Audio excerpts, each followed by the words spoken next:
Joseph Antony, നോക്കൂ, വെനസ്വേലയിൽ അവിടെ സ്വതന്ത്ര പരമാധികാര രാഷ്ട്രത്തേക്ക് കടന്നു കയറി അവിടുത്തെ ഭരണാധികാരിയെ പിടിച്ചുകൊണ്ടുപോകുന്നത് നമ്മൾ കണ്ടതാണ്. ഓപ്പറേഷൻ തുടങ്ങി മണിക്കൂറുകൾക്കകം ഖമനയുടെ വധം നടന്നിരിക്കുന്നു. ഖമനയി കൊല്ലപ്പെട്ടിരിക്കുന്നു. ഒരു വിശുദ്ധ റമദാൻ മാസത്തിൽ ഇത്രയും വലിയൊരു കടന്നുകയറ്റം ഒരുപക്ഷെ ഇറാൻ പോലും പ്രതീക്ഷിച്ചിരുന്നില്ലേ എന്ന് തോന്നിപ്പോകുന്നു. ഈ IRGC നമുക്കറിയാം, അവർ പേര് കേട്ട മിലിറ്ററി ഏജൻസിയാണ്. വലിയ രീതിയിൽ കാര്യങ്ങൾ രഹസ്യാന്വേഷണ വിഭാഗവും അത് മനസ്സിലാക്കാനും തീരുമാനങ്ങൾ എടുക്കാനും ഒക്കെ കഴിയുന്ന ഒരു ഏജൻസിയാണല്ലോ. പൂർണ്ണമായും പരാജയപ്പെട്ടു എന്ന് വേണമോ കരുതാൻ ആദ്യ മണിക്കൂറുകളിൽ തന്നെ ഖമനയി കൊല്ലപ്പെടുന്ന സാഹചര്യം ഉണ്ടായതോടുകൂടി? നമ്മൾ ഈ യുദ്ധത്തിൽ നമ്മൾ കാണേണ്ട ഒരു പ്രധാനപ്പെട്ട കാര്യം, ഇസ്രായേൽ എന്ന് പറയുന്ന രാജ്യത്തിന്റെ കഴിവുകൾ ശരിക്കും ലോകം മനസ്സിലാക്കിയിട്ടില്ല എന്നുള്ളതാണ് എൻ്റെ ഒരു വിശ്വാസം. കാരണം ഈ ഡിസംബർ മാസം 28-ാം തീയതിയാണ് ഈ ഇറാനിൽ അവിടുത്തെ വ്യാപാരികൾ ഈ ഇറാന്റെ ഭരണത്തിനെതിരായിട്ട്, സാമ്പത്തിക പ്രതിസന്ധികൾക്കെതിരായിട്ടൊക്കെ സമരരംഗത്ത് വരുന്നത്.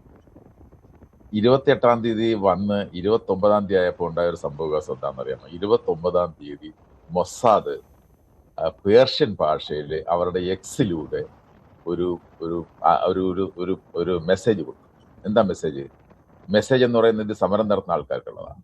മെസ്സേജ് നിങ്ങൾ ശക്തമായിട്ട് മുന്നോട്ട് പോകൂ, നിങ്ങൾ ഒരു കാരണവശാലും ഭയപ്പെടണ്ട, നിങ്ങളോടൊപ്പം ഞങ്ങളുണ്ട്. നിങ്ങളോടൊപ്പം ഞങ്ങളുണ്ട് എന്ന് പറയുന്നത് കേവലമായ വാക്കുകളിലൂടെ ഞങ്ങൾ പറയുന്നതല്ല, നിങ്ങളോടൊപ്പം ഗ്രൗണ്ടിൽ ഞങ്ങളുണ്ട് എന്ന് പറഞ്ഞാൽ ഈ ഇറാനിൽ, ടെഹ്റാനിൽ ഈ സമരം നടത്തുന്ന പ്രദേശത്ത് ഞങ്ങൾ നിങ്ങളോടൊപ്പം ഉണ്ട് എന്ന് പറയാനുള്ള ഒരു തൻ്റെ ഇടം അല്ലെങ്കിൽ ധൈര്യം കാണിച്ചു മെസാദ് എന്ന് നമുക്ക് കാണാം. എന്ന് പറഞ്ഞാൽ എന്താ അർത്ഥം? അതായത് ഈ നടക്കുന്ന സംഘർഷങ്ങളിൽ അല്ലെങ്കിൽ ഈ സമരങ്ങളിലെല്ലാം അവരെ പിന്തുണച്ചുകൊണ്ട് പോലും മൊസാദ് ഇറാനിലുണ്ട്. മനസ്സിലായില്ലേ? അപ്പൊ നമുക്ക് എല്ലാവർക്കും അറിയാം, ഇപ്പൊ ഈ അടുത്ത കാലത്ത് ഇസ്രായേലും അല്ലെങ്കിൽ അമേരിക്കയും പിന്തുടരുന്ന രാഷ്ട്രീയത്തെ കുറിച്ച് പറയുന്ന ഒരു വാചകമുണ്ട്, വാർ ബൈ ഡീക്യാപിറ്റേഷൻ എന്ന് പറയുന്നത്.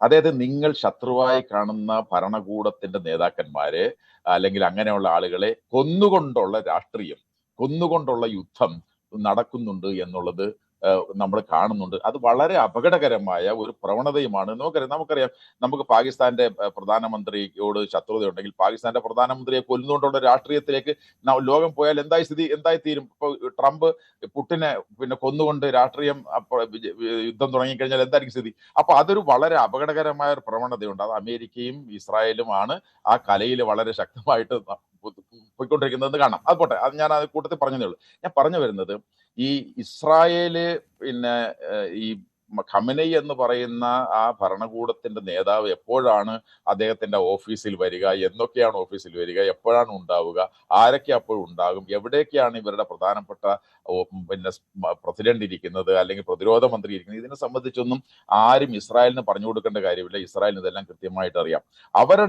നമുക്ക് മനസ്സിലാക്കാൻ ഇവിടെ നിർമ്മൽ പറഞ്ഞതുപോലെ എത്രയോ ആളുകളെ അവർ നേരത്തെ കൊന്നു, വളരെ പ്രിസിഷൻ അറ്റാക്കിലൂടെയാണ് കൊന്നത് എന്നത് ഇതൊന്നും അതായത് ഇനിയൊരു ഒരു പരമാധികാരി ഉണ്ട്, പരമോന്നത നേതാവ് ഇറാനിൽ ഉണ്ടായാൽ അദ്ദേഹത്തെ വധിക്കുന്നതും ഇസ്രായേലിനെ സംബന്ധിച്ചൊരു പ്രശ്നമൊന്നുമല്ല.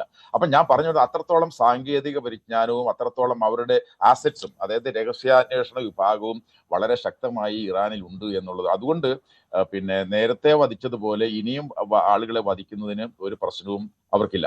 നമ്മൾ ഈ IRGC എന്നൊക്കെ പറയുന്നത് അവരുടെ ഇന്റലിജൻസ് വിഭാഗത്തിലല്ല അവരുടെ പ്രവർത്തനം. അവർ പ്രധാനമായിട്ടും ഈ രാഷ്ട്രീയ നേതൃത്വത്തെ ശക്തിപ്പെടുത്തുന്ന ഒരു സൈനിക വിഭാഗമാണ്.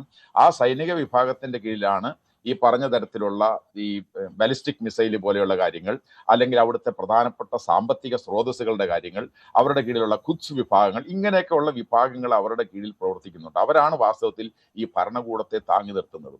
എന്നാൽ ഈ ഭരണകൂടത്തെ അതായത് ഇപ്പൊ നമുക്കറിയാമല്ലോ, അമേരിക്കയും ഇസ്രായേലും ഇത്തവണ ലക്ഷ്യമിട്ടത് എന്താണ്? അവർ പറഞ്ഞത് ഈ ആണവ പദ്ധതിയാണ് എങ്കിലും വാസ്തവത്തിൽ അവരുടെ ലക്ഷ്യം ഈ ഭരണകൂട മാറ്റം മാത്രമാണ്. കാരണം അത് ഞാൻ നേരത്തെ പറഞ്ഞ 28-ാം തീയതിയിലെ സംഭവത്തിൽ തന്നെ അവർ പറഞ്ഞിട്ടുണ്ട്, നിങ്ങൾ ഈ സന്ദേശം മൊസാദ് കൊടുത്തതിനു ശേഷം ജനുവരി മാസം ട്രംപ് എന്താ പറഞ്ഞത്?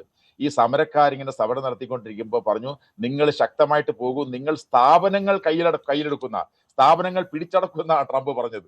അതായത് ഒരു രാഷ്ട്രത്തിൽ അവിടുത്തെ പ്രതിഷേധം നടത്തുന്ന സമരം നടത്തുന്ന ആളുകളോട് വേറൊരു രാജ്യത്തിന്റെ പ്രസിഡന്റ് പറയുകയാണ്, നിങ്ങൾ സ്ഥാപനങ്ങൾ കൈയടക്കൂ, ഞാൻ നിങ്ങളോടൊപ്പമുണ്ട്, നിങ്ങൾക്കെതിരായിട്ട് എന്തെങ്കിലും ഒരു ആക്രമണമോ അല്ലെങ്കിൽ നടപടിയോ ഭരണകൂടത്തിന്റെ ഭാഗത്തു നിന്നുണ്ടായാൽ ഞാൻ അവർക്കെതിരെ നടപടിയെടുക്കുമെന്നാ പറഞ്ഞു. മനസ്സിലായില്ലേ? അതായത് ഒരു സ്വതന്ത്ര പരമാധികാര രാജ്യമെന്നോ ഇന്റർനാഷണൽ കൺവെൻഷൻ എന്നോ എഗ്രിമെന്റ്സ് എന്നോ സോവറിറ്റി എന്നോ പറയുന്ന കൺസെപ്റ്റിനൊന്നും ഈ ട്രംപിന് ഒരു വിലയുമില്ല. കാരണം ട്രംപിന്